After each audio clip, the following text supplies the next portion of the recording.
What, are you hurt, Lieutenant? Aye, past all surgery. Mary, God forbid. My reputation. My reputation. Oh, I have lost my reputation.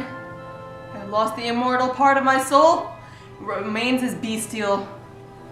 My reputation, Iago, my reputation! As I am an honest man, I thought you had received some bodily wound. There's more sense in that than in reputation. Reputation is an idle and most false imposition, oft got without merit and lost without deserving. You have lost no reputation at all, unless you repute yourself such a loser. What, man, there are ways to recover the general again.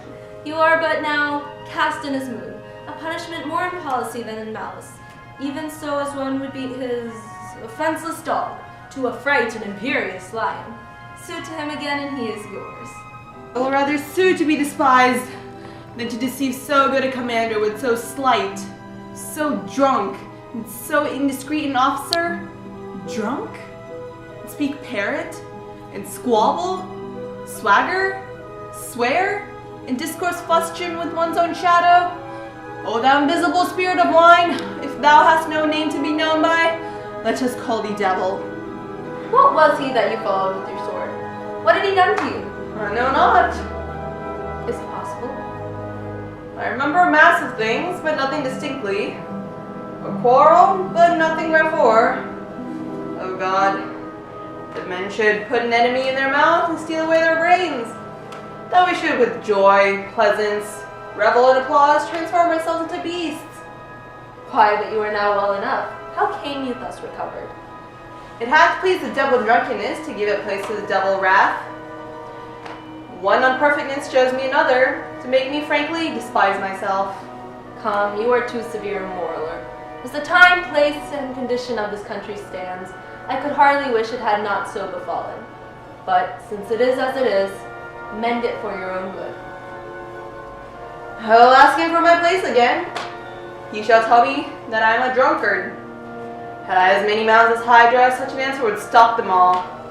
To be now a sensible man, by and by a fool, presently a beast. Oh strange, every inordinate cup is unblessed, and the ingredient is the devil. Come, good wine is a good creature if it be used well.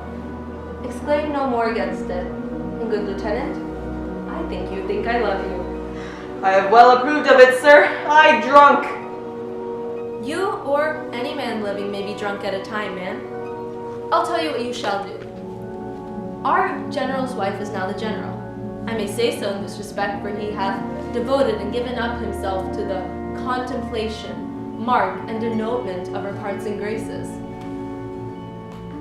Confess yourself freely to her. Importune her help to put you in your place again. She is of so free, so kind, so apt, so blessed a disposition, she holds it a vice in her goodness not to do more than she is requested. This broken joint between you and her husband entreat her to splinter, and my fortunes against any lay worth naming, this crack of your love shall go stronger than it was before. You advise me well. I protest in the sincerity of love and honest kindness. I think it freely. Betimes in the morning, I will beseech the virtuous Desdemona to undertake for me. I am desperate of my fortunes if they check me here. You are in the right. Good night, Lieutenant. I must to the watch. Good night, honest Iago. And what's he then that says I play the villain? When this advice is free I give, and honest, probable to thinking, and indeed the course to win the more again. For 'tis most easy, the inclining Desdemona to subdue in any honest suit. She's framed as fruitful as the free elements. And then for her to win the more, words to renounce his baptism, all seals and symbols of redeemed sin. His soul is so enfettered to her love, that she may make, unmake, do what she list, even as her appetite shall play the god with his weak function. How am I then a villain, to counsel Cassio to this parallel course, directly for his own good? Divinity of hell! When devils will the blackest sins put on, they do suggest at first with heavenly shows, as I do now. For whiles this honest fool piles Desdemona to repair his fortunes, and she for him pleads strongly to the more. I'll pour this pestilence into his ear, that she repeals him for her body's lust, and by how much she strives to do him good, she shall undo her credit with the more. So I will turn her virtue into pitch, and out of her own goodness make the net that shall enmesh them all.